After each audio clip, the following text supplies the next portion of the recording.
스위스 종교개혁 그 이후 불링거 이후 그죠? 그 이후에 대해서 오늘 공부하도록 하겠습니다. 상당히 이 공부는 상당히 드문데요, 그죠? 보통은 잘 공부를 하지 않는데 우리가 한번 해보도록 하겠습니다. 먼저 오클람 파디우스 345페이지에 나오는 오클람 파디우스.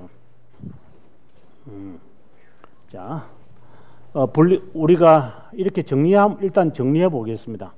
불링거이라면 줄이 그죠?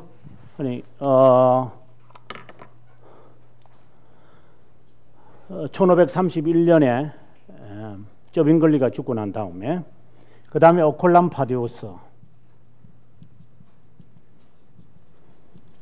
이 사람은 바젤에서 목회했다. 그 다음에 우리가 바로 요 다음에 이어서 공부하게 될 카피토라는 붓저가 먼저 나오네. 붓저라는 사람은 슈트라스부르크.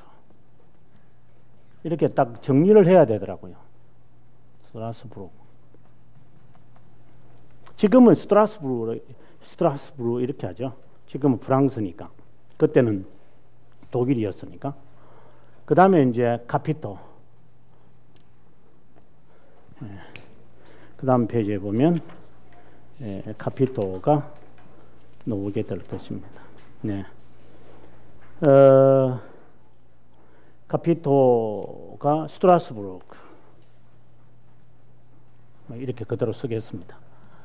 그 다음 그 외에 제네바 같은 경우에는 칼빈 선생이고, 그 다음에 나머지는 실제로 베른이 있긴 한데, 나머지는 실제로 로만 가톨릭이 장악을 하고 있었어요. 그렇게 생각하시면 될 겁니다. 그래서 스위스에서 가장 대표적인 이제 개혁교회는 추릭, 바젤, 스트라스부르크, 그 다음에 이제 칼빈이 했던 제네바. 그 외에는 로만 가톨릭이 장악을 했다. 이렇게 이제 생각을 하면 아마 좋을 것입니다. 우리가 불링거는 지난 시간에 우리가 봤습니다만, 불링거 이렇게 하면 꼭 기억해야 되는 것은 언약 신학이다. 이렇게 언약 신학의 아버지다. 이렇게 말합니다.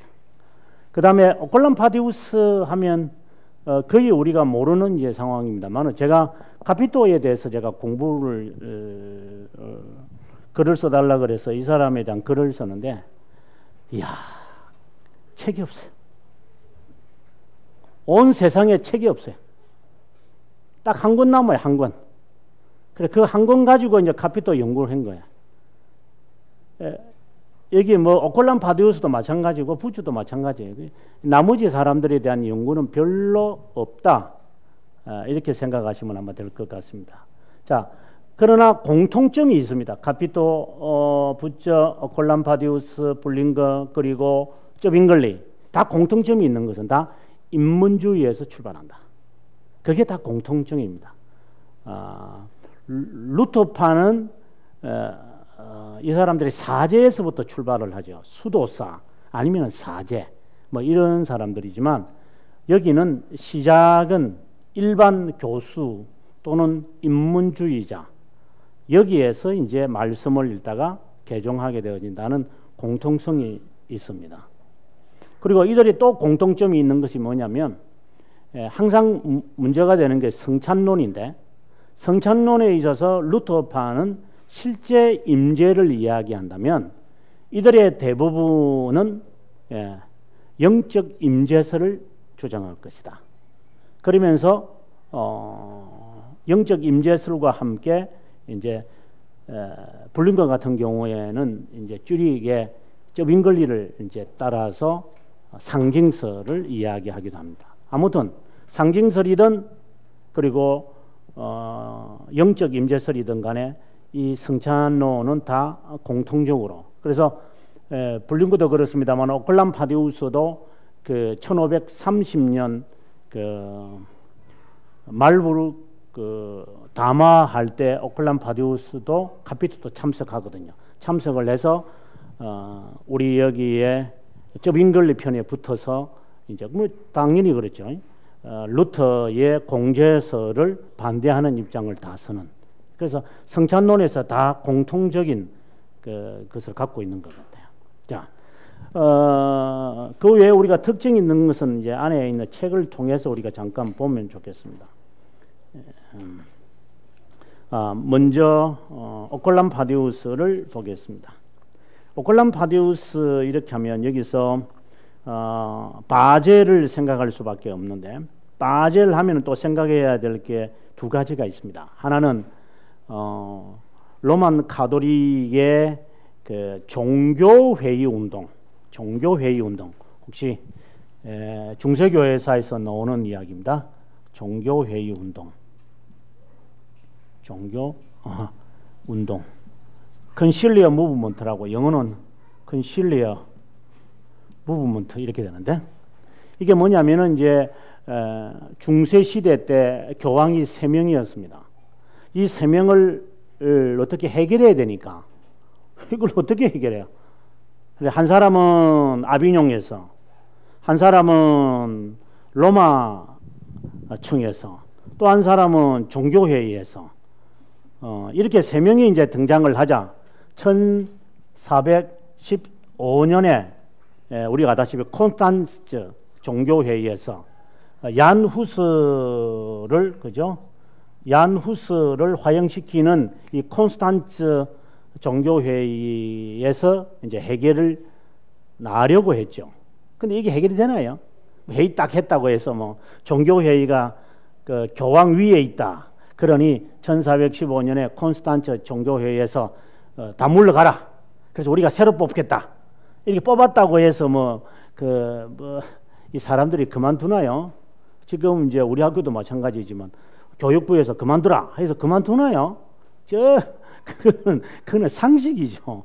그만두라 그러면 뭐 목사님들 같은 경우에도 교회도 뭐 보면 데모하고 뭐 법에 고소하고 뭐 공탁금이라나 뭐 돈 달라 그러고, 요즘 또 그런데 이때 당시에 뭐 종교회의 위에 덜렁이 있다가 종교회의가 갑자기 등장해가지고 교황 보고 너희 3사람이니까 다 물러가고 우리 한 사람 뽑았다, 그걸 들을 사람 아무도 없어요. 그러니 이게 이제 그대로 가는 거예요. 이제 이것을 해결하기 위해서 이제 바젤에서 종교회의를 또 하는 거예요. 이게 종교회의를 하면서 이 사람들이, 그러면 종교회의가 중요하다면 너희들의 종교회의, 그럼 우리도 종교회의 하마. 종교회의가 또 2개가 되어버립니다. 이제 그러면서 이제 이 바젤에서 모이는 로마 교황 한 사람, 그 다음에 여기서 콘스탄트 종교회의에서 뽑혔던 우리 로마 교황청의 후예들 하고 이제 2사람이 다시 또 이제 갖다 붙는 거죠. 그러면 이제 이 사람들에 의하면 여기는 적대 교황이고 자기들은 적합한 정통 교황이다 하고 할 때에 바젤에서 추기경들이 모여서 이제 종교회의를 했다라고 하는 이야기가 나옵니다. 그래서 그것이 하나고, 그 다음에 또 하나는 바젤 하면은 이제 에라스무스, 결국 오컬람 파디우스는 에라스무스의 제자입니다.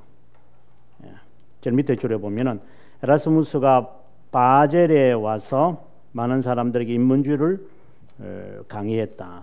그래서 지금 바젤에 가보면 에라스무스의 무덤이 있습니다. 칼빈이 왜 바젤에 갔을까? 나중에 바젤을 이제 가는데, 바젤로 갔던 이유는 2가지였죠. 하나는 큰 도서관이 있어서 그 도서관에 가서 이제 고서를 접하겠다라는 것이 하나 있었고, 또 하나는 거기에 인쇄소가 있습니다.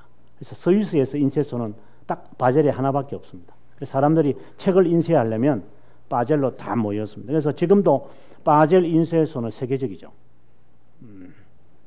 그래서 바젤에서 이제 기독교 강요가 이제 첫 출반이 이제 되어졌는데, 지난번에 3년 전에 가려고 했다가 못 가가지고, 지금은 없죠. 칼빈의 그 출판사가 흑곰이잖아요, 흑곰. 그래서 최근에 어느 책 나오는 그 출판사 이름도 흑곰이라고 해놨던데, 그래 흑곰. 그래서 그 흑곰 출판사는 자리는 있어요. 자리는 있는데 지금은 그 주인은 다 인쇄소고 아파트고 인쇄소고 있는데 한번 가봤으면 하는 마음이 있습니다. 다음에는 꼭 한번 가야 되겠다는 생각을 가지고 너무 아우구스부르크라든가 콘스탄츠에 너무 시간을 많이 보내는 바람에 바젤을 갈 여유가 없었다는 생각입니다. 그 다음 페이지 346페이지 보면은 바젤의 모습이 나타납니다. 그게 다리 하나가 있고요. 강이 있고 다리가 있고 바로 그 밑에 교회당이 큰 교회당이 하나 있습니다. 그 다음에는 뭐 교회당이 한 몇 개 있긴 있습니다만은 지금도 요 모습 같아요. 보니까 바젤에 가보면 꼭 요 모습인데 뭐 이보다는 훨씬 크지만 그러나 이 모습에서 거의 벗어나지 않는 모습을 볼 수 있습니다. 347페이지에 가서 중간입니다. 밑줄을 긋는데 그 위에 1524년 바젤 대학교에서 이사야를 강의했는데 400명 이상의 학생들이 들을 정도로 명강의였다. 당시에 400명, 저희 학교에서 200명 강의를 초에는 200명 강의들을 했어요. 처음에 제가 갔을 때는. 그런데 이제 학생들이 너무 몰린다 이래 가지고 이제 100명으로 줄였고 100명에서 지금은 이제 70명으로 줄었더라고요. 처음에 200명이래 쫙 앉아 보니까 야, 수업이 안 되는 것 같아. 200명. 근데 여기 400명이라면 이때 당시 500년 전에 400명이 모여서 강의를 들었다면 그거 뭐 엄청난 거죠. 그 강의의 그 역량이라는 것은 엄청날 거예요. 그죠? 학생들 다 합쳐도 한 500명밖에 안 되는 대학교에 학생들이 다 와서 들었다고 생각을 하시면 될 겁니다. 이것을 기초로 해서 이사야 주서. 그래서 오컬람 바디우스는 이제 구약 성경을 주로 설교하는 사람이었습니다. 오컬람 바디우스는 지리 종교개혁자 저빙글리와 연락을 취했다. 두 사람의 관계는 루터와 멜랑흐톤의 관계와 비교되기도 한다. 이때쯤 루터의 이신칭의 교리를 수용한 것으로 여겨진다. 1523년은 아다시피 그 신약 성경이 번역되었을 때잖아요. 그러니까 이때쯤 이제 그가 저빙글리와 연락을 하고 루터의 이신칭의를 배웠다. 이렇게 보시면 됩니다. 그 다음에 좀 더 내려가면 둘째 줄 기욤 파렐과도 관계를 맺었다. 처음에는 그 다음에 바로 사진 바로 밑에 성찬론에 있어서는 루터 쪽이었습니다. 그러다가 점차적으로 이것은 아니라고 하는 사실을 알게 되므로 이분이 이제 저빙글리의 기념설 쪽으로 바뀌어집니다. 그 다음에 또 오컬람 파디우스도 그렇고 부처도 그렇고 칼빈도 그렇습니다만은 이 다 불린 것도 그렇고 다 이분들이 다 하나같이 그 종교의 자유를 찾아오는 사람들의 피난처 같아요. 그래서 우리가 흔히 하는 말은 초교파주의자들이라고 이야기할 정도로 나중에 부처 같은 경우에는 이제 추방을 당하죠. 추방을 당해서 이분이 이제 영국으로 가잖아요. 영국에 가서 캠브리지에서 이 사람 죽거든요. 그 정도로 이제 많은 분들이 이렇게 많이 포용을 한 것 같아요.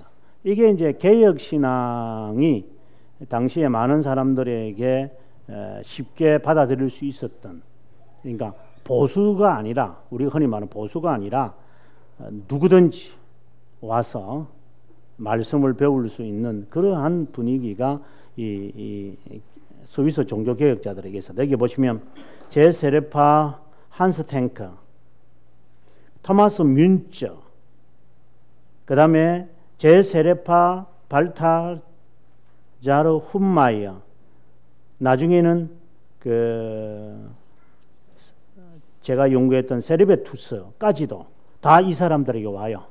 이제 와가지고 이제 그 하다가 이 사람들이 신앙이 이상하다 해서 나중에는 다시 또 추방시키지만 아무튼 피난처로 다 이분들이 한 자리에 모였다. 이렇게 보시면 되겠습니다. 그래서 그 다음 페이지 348페이지에 보게 되어지면은 제세레파 반유아 세례인 미카엘 세르베투스를 알게 되어 가지고 이제 추방시키는 이제 그런 일도 나타납니다. 그 다음에 1531년, 그럼 이제 밑줄 건 바로 밑에죠. 2차 카펠 전투에서 쩌빙글리가 전사하자 오클람 파디우스도 며칠 후에 주님의 부르심을 받는다. 그때 그가 했던 그 자녀들을 모아놓고 했던 마지막 이제 되게 등불을 켜잖아요. 불을 좀 켜라 이러니까 아니 이제 충분히 밝았다. 그 말이 뭐냐면은 이제 주님이 자신을 부르심을 아는 것 같아요. 아마 저도 그럴 것 같아요. 많은 분들의 그 죽음을 맞이했을 때 많은 분들이 환한 빛을 본다고 이야기하거든요. 저 아직 경험이 안 해서 못하겠지만 빛을 본다. 그러니 지금 어둡다 이런 것에 대해서 그 관심이 없죠. 충분히 밝다고. 그 말은 주님이 나를 오라고 하신다.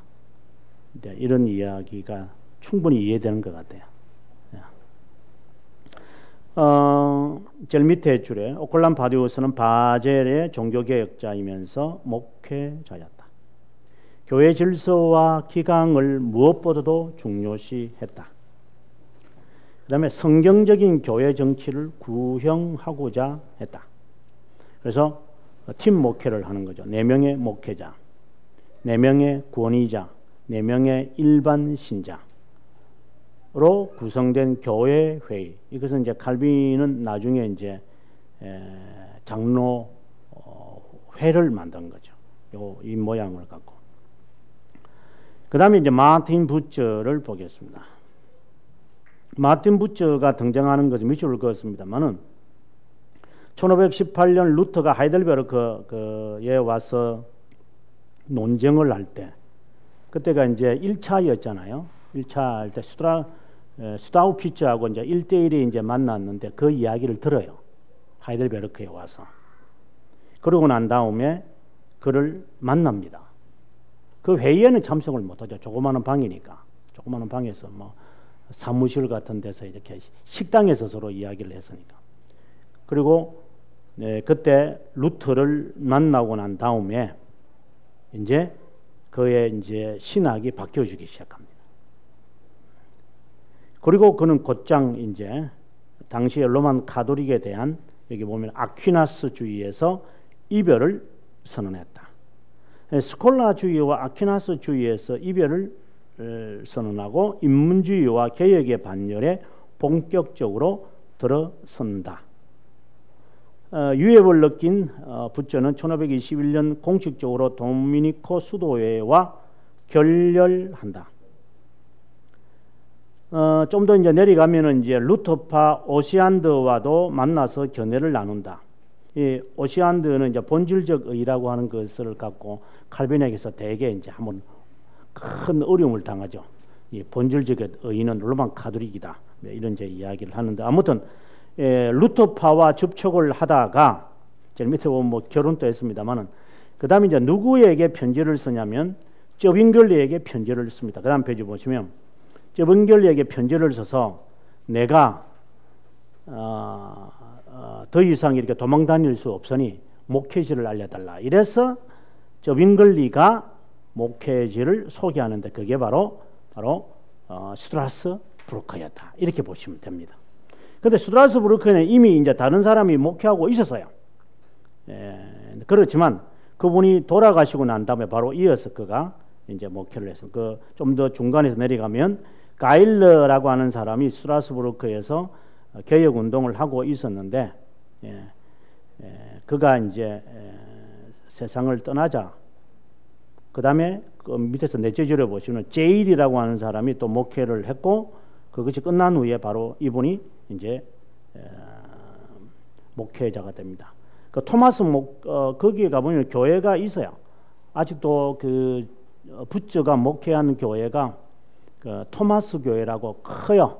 칼빈이 목회한 교회는 그 생 니콜라라 이래가지고 조그만하고 이제 이분이 목회한 것은 강 건너 강 맞은편에 이제 칼빈의 교회가 있고 강 그 마주 보이는데 큰 교회가 상토마스라고 하는데 그 외에는 뭐 여기에 로마 가톨릭 교회는 큰 거 있어요. 그 메리 교회당이라 해서 큰 게 있는데 사람들이 그거 보러 가시면 안 돼요. 큰 교회당은 다 로마 가톨릭 거니까 하지 마시고 이제 강을 따라가다가 조그마한 교회당이 하나 있다 싶으면은 그거는 칼빈 교회고, 큰 교회당 좀 있는 것 같다 싶으면 그거는 이제 마틴 부처가 그렇게 크지도 않고, 뭐 제가 볼 때는 뭐 한 500명 정도 모이면 많이 모이는 것 같아요. 여러분 상피에르 교회당 가보셨는지 모르지만 그 칼빈이 목회한 교회당도 가보면 다 앉아도 한 500명 정도도 못 앉아요. 500명 정도도 못 앉고, 그 옆에 이제 칼빈이 이제 존 낙스에게 목회하라고 주었던 오디토리움이라고 지금 있는데, 지금 같으면 교육관이겠죠. 교육관 거기에 가보면 한 200명, 100명 정도 아질란가 200명도 안 돼. 한 배가 한 50명 정도. 그래 조그만해요. 그때 당시에 뭐 로만 가톨릭처럼 큰 게 지었겠어요. 조그마한 그런 교회당들이야. 뭐 우리가 생각하는 로만 가톨릭처럼 뭐 거대하고, 이 애들은 뭐 내세울 게 없으니까 그것이라도 내세우는 거니까. 그래서 토마스 교회가 뭐 크다고 해도 그렇게 크지 않고요. 네. 뭐 옛날 교회다 보니까 주차장이 없어가지고 주차하려면 참 힘들어요. 그래 칼빈이 있었던 그 교회당에도 주차장이 없어가지고 저 밑에 주차해가지고 한참 걸어 올라와야 되고 참 불편해요. 옛날 오래된 교회다 보니까. 그래서 네, 나중에 꼭 한번 가보셔서 스트라스부르크에 나중에 꼭 한번 가보시면 좋겠다. 칼빈이 뭐 거기에만 있었던 게 아니고 그 외에도 그가 이제 그 학교도 있었기 때문에 나중에 좀 있으면 이야기 나올 겁니다. 그 다음에 351페이지에 가보게 되어지면은 셋째 줄에 교회 지도자며 시민의 대표가 된 부처는 시의회에 나타나 여러 가지에 대하여 교훈을 준다. 미사를 폐지하고 제국 도시로부터 자유를 선언했다. 세계 교리 문답서를 출판하여 교리를 가르치는데 치중했다. 뭐 이런 이야기 나오고요. 그 다음에 좀 더 내려가면 1539년에서 41년 제네바에서 추방되어 3년간 스트라스부르크에 거하는 동안 칼빈은 부처에게서 목회에 관련된 것을 많이 배운다. 제세례파를 비롯한 급진 종교 개혁자들을 열정적으로 반대한다. 그 중에서 이제 하나가 여러분 아다시피 부처가 칼빈에게 끼친 가장 큰 영향은 교회죠. 교회론이었습니다. 칼빈은 사실상 교회론에 대해서 처음에 목회할 때는 잘 몰랐습니다. 왜냐 학자였기 때문에. 네. 그래서 뭐 그냥 생각하는 교회였기요. 그러나 여기에 39년부터 41년까지 한 3년간 이제 거하면서 전적으로 배워버립니다. 그래서 이게 이제 박사학위 논문이 되죠. 부처에게서 배운 교회론 뭐 이런 논문입니다. 사실상 그것만이 아니고 칼빈이 부처에게서 배운 것은 성찬론도 배웁니다. 칼빈 나이가 아직 어렸기 때문에 이제 나이가 뭐 이제 막 30살이 되는 거잖아요. 39년이면 막 30살이니까 그때 비로소 이제 목회라는 목회를 해보는 거죠. 그래서 이제 그걸 하면서 교회를 이제 구상을 하지요. 구상을 해서 제네바로 41년에 딱 돌아오자마자 바로 했던 게 뭐냐면은 교회법을 바로 만들어 버려요. 나는 이렇게 교회 목회하겠다. 그리고 처음에 36년에 왔을 때는 칼빈이 교회에 관한 이야기는 잘 하지 않아요. 그냥 성경을 가리키는 거예요. 그리고 돌아오자마자 바로 또 했던 게 교회법을 만든 뿐만 아니고 교리문답서를 바로 만들어버려요. 바로 만들어가지고 교회는 교리문답이 있어야 한다라는 것을 이제 하는 것도 사실상 여기 카피토에게서 다 배워요. 왜냐하면 여기 보면 카피토가 교리문답서를 출판하고 가르치거든요. 그래서 칼빈이 부처에게서 배운 게 상당히 많아요. 실제로는.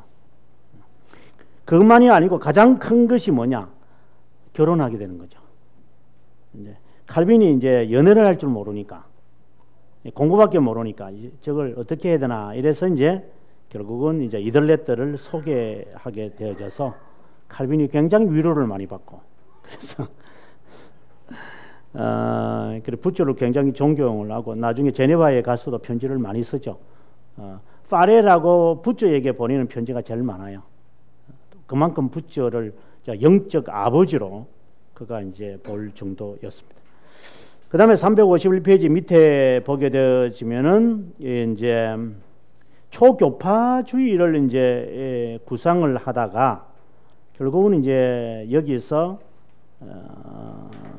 부처가 쫓겨나가는 이제 이야기가 나옵니다. 이거 보면 성찬론 논쟁이 이제 여기에 있게 되어지는데요. 그죠? 성찬론 논쟁입니다. 자, 밑에서 셋째 줄에 보면 저빙돌리의 견해를 지지했다. 스트라스부르크에서 그 다음 페이지 이제 성찬론 논쟁이 있는 이야기를 합니다. 뭐 그게 그렇게 중요한 것은 아닙니다. 여기서 중요하게 봐야 되는 것은 스트라스부르크에서 이제 나중에 한 20년 후에 부처가 없을 때 이 성찬론 논쟁이 또 이렇게 붙어버려요. 이게 성찬론 논쟁은 계속해서 있는 것 같아요. 그래서 이분이 이제 만든 게 뭐냐면 중간에 보시면 1차 헬베틱 고백서를 만들게 되어집니다. 1차 헬베틱 고백서. 나중에 이것을 수정해 가지고 2차 헬베틱 고백서가 나중에 만들어지죠. 그거는 부처가 하는 것은 아닙니다. 나중에 뭐 여기는 없습니다만은 그 투레틴이라고 하는 학자가 중심으로 해가지고 2차 헬베틱 신앙 고백서가 만들어집니다. 하지만 개혁교회가 이걸 참고는 하더라도 공적으로 이것은 개혁교회의 고백서다 이렇게 말하지는 않아요. 그래서 혹시 고백서 공부를 하시면은 이 1차 헬베틱 고백서를 참고는 할 수 있는 것 같아요. 참고.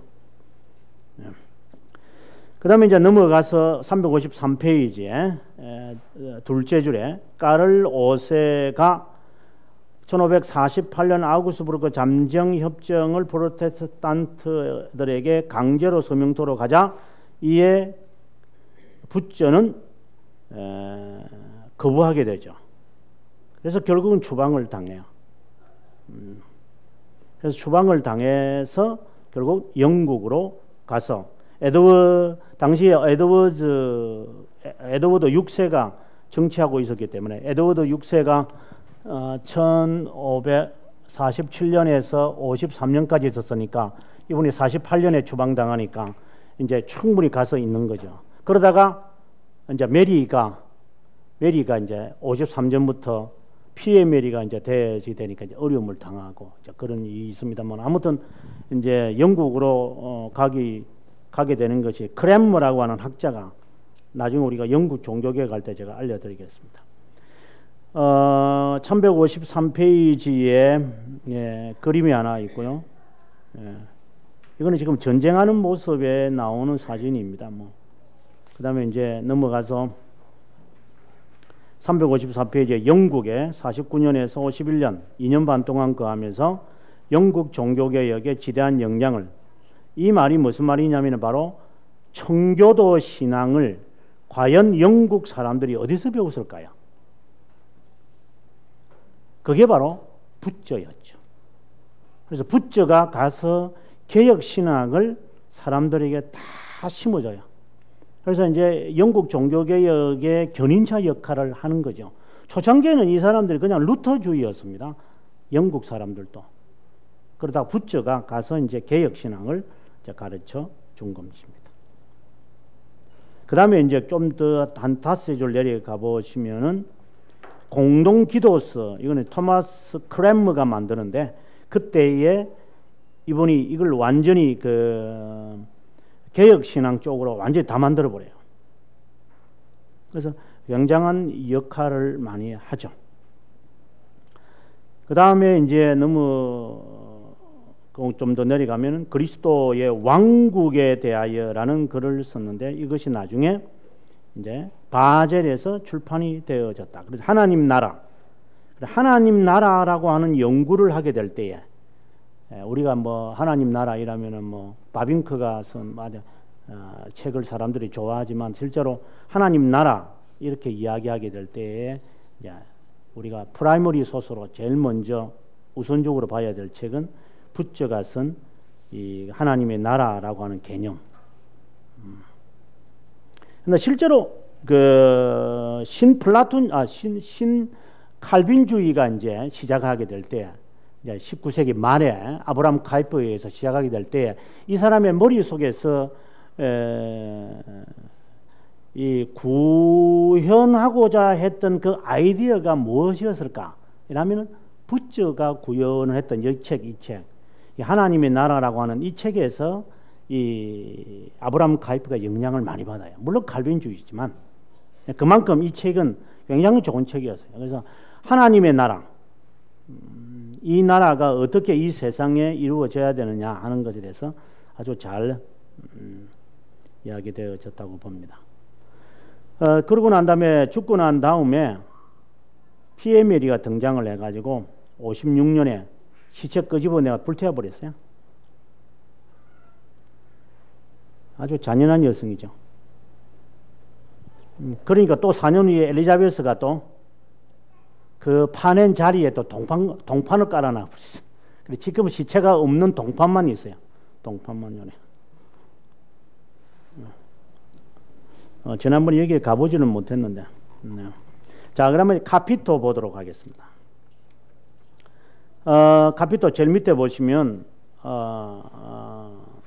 밑줄을 그었는데 루터파와 저빙글리파의 연합을 중요하게 여겼다. 교리보다는 연합을 주게 했으니까 아리오스주의의 의혹을 받기도 했다. 뭐 처음에는 그랬어요. 그러나 이제 점차적으로 가면서 사람이 바뀌어집니다. 그 다음 페이지에 이제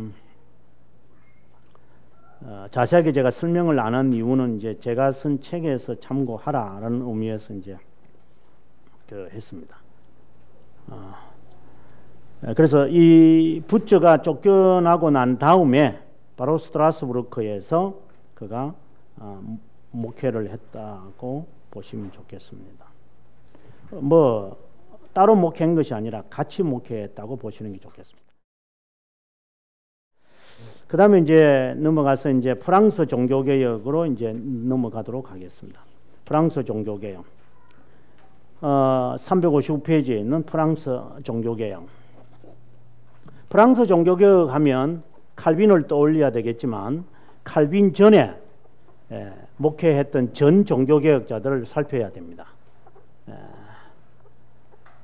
그래서 우리가 그거부터 우리가 한번 살펴야 되고, 그 다음에 프랑스 종교개혁이라면 또 기억해야 될 게 또 하나 있습니다. 바로 프랑스 종교개혁은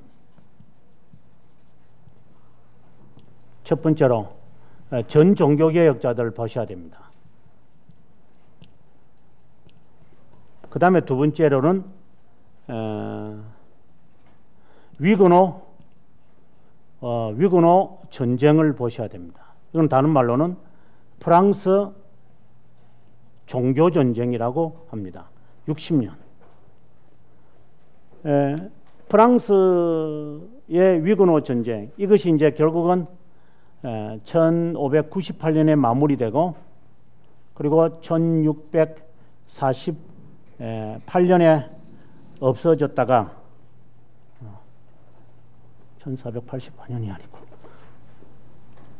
1685년에 이것이 없어졌다가 지금은 이제 다시 이제 회복되어졌습니다만은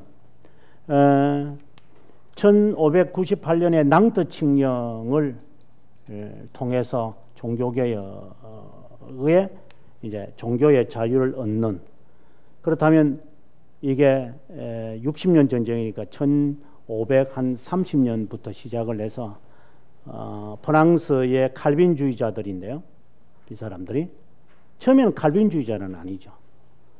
나중에 이제 칼빈의 영향을 받아서 완전히 칼빈주의로 이제 갑니다만, 이 위고노들이 이제 85년 이후에 핍박을 받아서 이제 스코틀랜드도 가고, 뭐 그 전부터 갑니다만은 스코틀랜드도 가고 미국을 가고, 그래서 미국에 가서 그 다음에 그 위그노들이 가서 세운 그 도시들이 지금의 그 동부에 있는 그 요크 지방, 뉴욕, 그리고 그 뉴저지 이런 데에 지금도 가보면은 그 장로교회가 뿌리가 쫙, 거기에는 감리교는 아예 발을 붙이지 못하죠. 동부는 완전히 장로교회가 확 장악하고 있죠. 그것은 이들은 그 위그노라든가 청교도들이 와서 그 활동을 했기 때문에 그래서 완전히 동쪽은, 그러니까 남쪽은 이제 우리가 존 웨슬리를 보면 알지만 존 웨슬리가 조지아 주의 선교사로 갈 정도로 남쪽은 감리교가 아주 강해요. 그러나 북쪽은 뭐 완전히 그 장로교들이 꽉 잡고 이제 있는 이제 그렇습니다만은, 그리고 서쪽은 여러분 아다시피 뭐 그 오순절파들이 완전히 뭐 오순절파들이 파는, 그리고 딱 판세를 딱 보면 딱 드러나요 이게. 그래서 남쪽은 주로 이제 감리교나 그 다음에 이제 성결교 이런 쪽이 좀 강하고, 이제 북쪽은 좀 보수의 성격이 좀 많이 강하죠. 아무튼 위그너들이 이제 가서 미국의 장로교를 많이 도우면서, 그냥 같은 칼빈주의자였고, 그 다음에 청교도와 같은 신앙이었기 때문에, 그리고 위그너가 이뿐만이 아니고 남아공에도 가요. 그래서 남아공이 이제 개혁 신학교, 제가 가는 신학교가 있었던 이유가 이 위그너들이 와서 세우기 때문에. 그래서 이 위그너들이 프랑스 종교개혁에서 핍박을 받으면서 많이 가서 수고들을 많이 하죠. 예. 그 덕분에 저도 도움을 받았습니다만은, 그래서 위그너라고 하는 이 전쟁과 전 종교, 그 다음에 세 번째 프랑스 종교가 하면 당연히 이제 칼빈을 떠올릴 수밖에 없습니다. 물론 목회지는 제네바지만 칼빈은 프랑스 사람입니다. 예.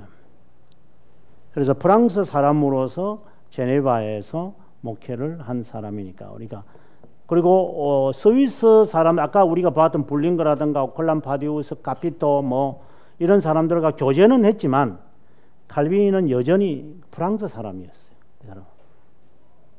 물론 고향으로 가지는 않았지만, 그래서 우리가 칼빈을 이해하려면 프랑스로 아마 분류하는 게 좋겠다 이런 생각을 했습니다. 359페이지에 이제 가보게 되어지면은 그 밑에 프랑스 종교 전쟁, 60년 전에 30년 전, 죄송합니다. 어떤 때는 헷갈려가지고 죄송합니다. 30년 전이요. 프랑스 종교 전쟁 1562년에서 98년을 겪어야 했다는 요 말. 그 다음에 좀 더 밑에 가보시면 교황권 제한주의, 그 다음에 넘어가서 이제 이거는 그냥 역사적 이야기를 하고 있습니다. 360페이지 가보면 교황권 제한주의라는 게 도대체 뭐냐 이렇게 했을 때, 로만 가톨릭 교회들에 해당하는 용어로서 로만 가톨릭을 지지하지만 중세 때부터 억지 주장했던 일부 권한들과 특권들을 제한하는 것이다. 예를 들어서 로마 교황의 무오류성을 말할 수 있겠다. 교황권 지상주의와는 반대되는 단어다. 그 다음에 우리가 오른쪽으로 가서 이제 361페이지에 칼빈이 기독교 강요를 헌정한 인물이기도 하며 종교개혁 동안에 프랑스와 1세를 빼놓을 수 없습니다. 자, 봅시다.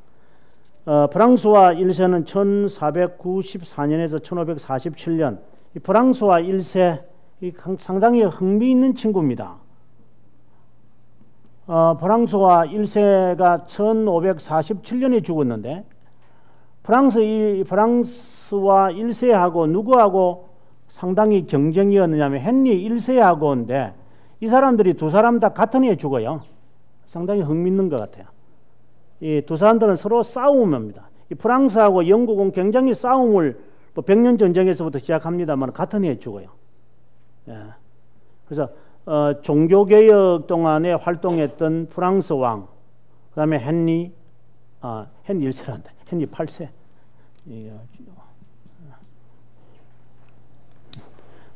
다리에 힘이 없다 보니까 말이 헛나오는 것 같은데, 오늘 에너지를 너무 많이 쏟아서 그런 것 같아요. 정말 에너지가 쏟아진다는 게 어떤 것인지 내가 다시 한번 느낍니다. 나중에는 이제 여기 뭐 달리기를 해보신 분 알지만 이 다리에 근육이 풀리거든요. 이게 근육이 단단해져야 되는데 근육이 풀려가지고 이게 단단 안 해지고 허물허물해져요. 이게 허물허물해져. 이게 한 2시간 정도 달리면 이 다리가 후들후들하고 나중에 허리가 막 당기고 막 나중에 좀 더 한 2시간 반 달리면 이 발목이 그냥 아파요. 발바닥은 뭐 아픈 건 당연한 건 발바닥은 신발이 왜 이렇게 안 좋은 신발이 할 정도로 신발이 그리 푹신한 신발인데도 단단해지고 기분이 그냥 나중에는 막 물집이 생겨나는데 에너지를 다 쏟다 보니까 나중에는 뭐 이게 뭐 걷지도 못하겠다. 나중에는 뭐 이게 이 다리에 힘이 없으니까 터벅터벅하게 걷고 그런 느낌이 있어서 오늘 뭐 그 이후에 오후에는 아무것도 못하게 그냥 멍하게 앉아가지고 책만 그냥 소파에 앉아서 달랑달랑 보고 왔는데 그러다 보니까 좀 실수가 있어서 죄송합니다. 이 헨리 8세입니다. 헨리 1세가 아니고 헨리 1세는 그 윌리엄 1세의 아들이고 해서 11세기 사람입니다. 죄송합니다. 프랑스와 1세 한번 보겠습니다. 뭐 프랑스 1세 자체가 뭐 그리 중요한 인물은 아닙니다. 그냥 읽어보시면 될 이야기고 프랑스와 1세와 관련된 이야기는 그 다음에 363페이지부터 이제 시작을 합니다. 자, 세제줄입니다. 정신없이 전쟁을 치르다가 일생을 보내는 프랑스와 1세는 프랑스 르네상스를 도래시킨 자다. 예를 들어서 리오나르도 다빈치를 초청하죠. 그래서 리오나르도 다빈치가 프랑스와 1세의 초청을 받아서 그린 그림이 우리가 잘 아는 모나리사죠. 그래서 프랑스가 갖고 있는 거죠. 다빈치가 그린 그림이니까. 그 다음에 이제 베네누토 첼리니, 뭐 당시에 뭐 프레스코의 그림으로서는 타고난 자고, 그러면 안드레아 델 사르토도 마찬가지입니다. 그 다음에 두 번째로 우리가 기억이 되는 것은 좀 더 내려가면 프랑스와 1세가 황제 까를 5세와 첫 번째 전쟁을 치를 때 프랑스 인문주의자 자크 르페브르, 이 사람이 중요한 인물입니다. 전 종교개혁자에서 가장 대표적인 인물 가운데 한 분입니다. 르페브르와 그 다음에 기욤 파렐, 이 프랑스에 들어와 영향을 끼쳤다. 그 다음에 이제 나바르의 앙리와 결혼한 프랑스와 1세의 누이 마르게르트 당공렘, 이 사람이 또 세 번째로 중요한 인물입니다. 이 사람에게서 이제 이 여성이 정말 대단한 것 같아요. 프랑스 1세보다. 그래서 이분이 여기 보면은 뭐 책을 쓴 뿐만이 아니로 좀 더 이제 여기 보면 그 다음 줄에 보면 엘리자베스 그 어머니 사람 있잖아요. 어머니 엠볼렌과 그 언니 메리거든요. 앤 메리. 이 메리와 엠볼렌이 이 당공렘 마르게르트의 그 시녀로 가요. 그래서 엠볼렌과 앤 메리가 프랑스 말을 잘해요. 그래서 이제 영국 이제 궁정에 와가지고 그러니까 피에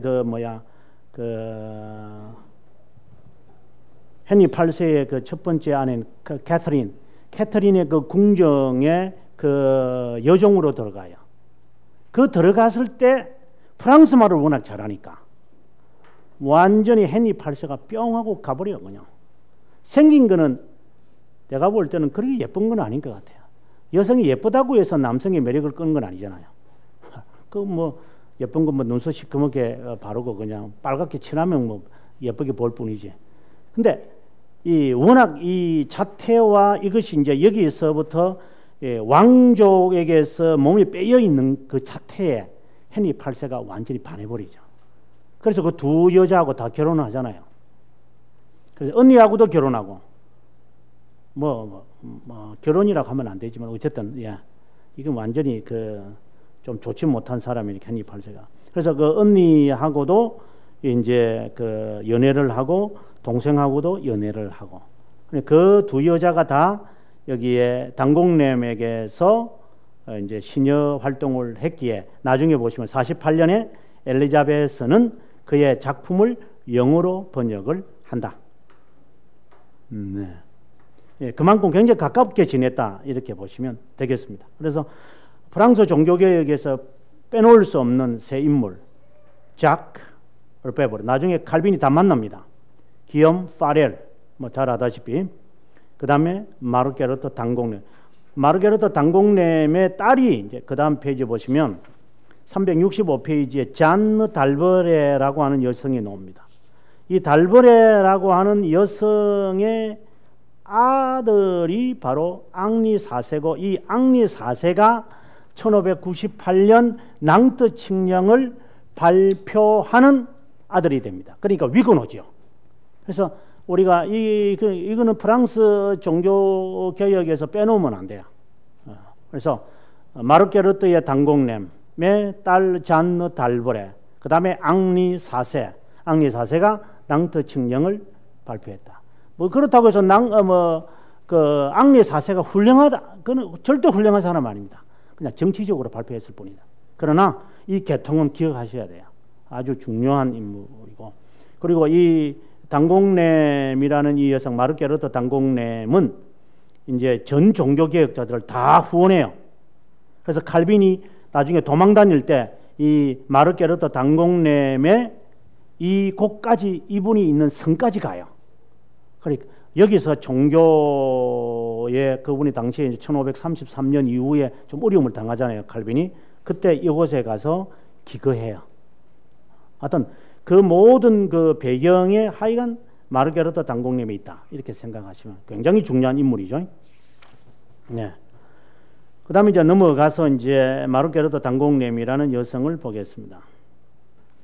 워낙 대단한 여성이니까 제가 그 종교개혁 시대의 여성들 연구를 제가 다 했다가 책을 출판을 안 하고 있습니다만은 제가 이 마르게르트 당공렘을 공부해 보니까 이만큼 탁월한 여성은 없는 것 같아요. 제가 종교 초대교와 중세 그리고 종교개혁까지 다 훑어봤지만 이 여성만큼 박식한 여성이 과연 있을까? 아마 그 이후에도 없을 것 같아요. 최고의, 얼마 전에 그 CGN TV에서 이제 여성에 관한 토론을 하자 이래서 교수들 몇 사람 모아서 이야기하게 될 때 이제 뭐 여러 사람이 있어서 뭐 슈트라스부르크 그다음에 제네바, 그다음에 여기에 프랑스, 이게 한 5명의 여성들을 우리가 논의할 때 가장 탁월했던 여성이 마르게르트 당공렘이라는 여성이었죠. 아주 대단한 여성. 자, 어떤 여성인가 한번 보겠습니다. 넷째 줄에 보면은 언어, 철학, 역사, 신학까지 그다음에 언어는 라틴어, 이탈리아, 스페인어, 독일어, 그리스, 히브리어. 아니 도대체 이 여성이 얼마나 공부를 많이 했게. 네. 흔히는 나바르의 왕비라고 불린다. 본래 이 여인의 그 영지가 나바르였으니까. 마르게르트는 남동생 프랑스와 1세보다 2살 위였다. 10살 때 모친 루이제는 영국 웨일즈의 왕자 헨리와 결혼시키려고 노리겠지만 성사하지 못했다. 17세 마르게르트는 프랑스 왕 루이 12세의 칙령으로 알렉송 공작 샤를 4세와 결혼한다. 또 1515년 프랑스 왕위에 오른 남동생 프랑스와 1세는 싱성로마 제국 황제 까를 5세와 연속적으로 전쟁을 인해 금거대의 포로 생활을 한다. 이때 석방을 위해서 노력을 한다. 남편이 1525년에 떠나자 그는 앙리 2세와 결혼하여 거기에서 낳은 딸이 바로 잔 달버레였다. 그 다음에 이제 두 번째 결혼을 하면서 밑에 보시면 정치적이고 영적인 일들에 관심을 갖는다. 예를 들어서 모의 감독 기욤 브리소넷, 마르게르트가 의지했던 그 학자가 바로 기욤 브리소넷입니다. 그래서 어떻게 본다면은 그 영적 멘토죠. 지적 멘토도 좋아요. 이 분을 통해서 그가 여기 보면은 프랑스어로 성경을 번역한다. 그리고 그가 번역한 것을 가지고 그가 이제 신앙에 대하여 이제 깨닫게 되어진다. 이렇게 보시면 됩니다. 그럼 넘어가서 365페이지에 마르게르트는 프랑스 문학의 후원자, 58세로 세상을 떠나기 전까지 문학 활동에 전념한다. 연극본과 시, 고전 이야기, 보통 여성이 아닌 것 같아요. 탁월한 여성 같아요. 네. 그녀 주위에는 항상 시인들, 예술인, 작가들이 늘 있었다. 로만 카톨릭과 프로테스탄트 중보자 역할을 했다. 마르게르트가 죽자 바로 나타나는 것이 뭐냐? 종교 전쟁이 있어요. 그래 프랑스와 1세가 누나가 있을 동안에는 이 전쟁을 못 일으켜요. 위그노를 못 간섭하다가 누나가 딱 죽자마자 바로 위그노들을 이제 죽이기 시작하는 이런 이제 일이 나옵니다. 대단한 여성 같아요. 아무튼 이 뭐 그 칼라풀한 사진이 없어서 마음이 좀 안타깝지만 이게 보면 그 초상화에도 보면 책을 들고 있잖아요. 이 참 대단한 여성이다 하는 생각이에요. 저는. 근데 이런 여성은 어떤 여성일까 하는 생각을 해요. 이렇게 박식하고 경건한 여성은 어떤 여성인가 하는 생각까지 봅니다.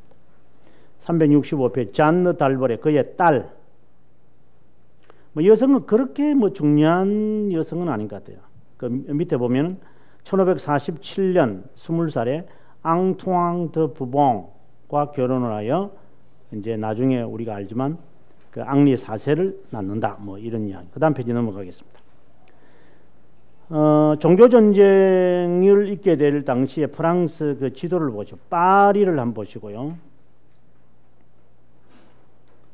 그 다음에 낭트 칙령이 일어났다고 했는데 낭트가 어디 있는가 한번 보십시오. 그 대서양 바로 그 로인강 그 입구에 있는 것 같아요. 그 다음에 그 그림에서 나발이 어디 있느냐 보시면 그 밑에 보시면 스페인과 경계선에 있습니다. 보이십니까? 나바, 그죠? 네. 그 다음에 또 우리가 봐야 될 것이 뭐냐면 칼빈이 이제 목회했던 제네바가 어디 있냐면은 오른쪽 보시면 리옹이라는 글자가 뭡니까? 하얀 바탕에 리옹. 리옹에서 조금 한 1cm만 동북쪽으로 올라가면은 호수 같은 게 있으면서 이렇게 있죠. 요렇게 생긴 거예요. 그죠? 여기가 바로 제네바입니다. 그러니까 굉장히 가깝죠. 리옹하고.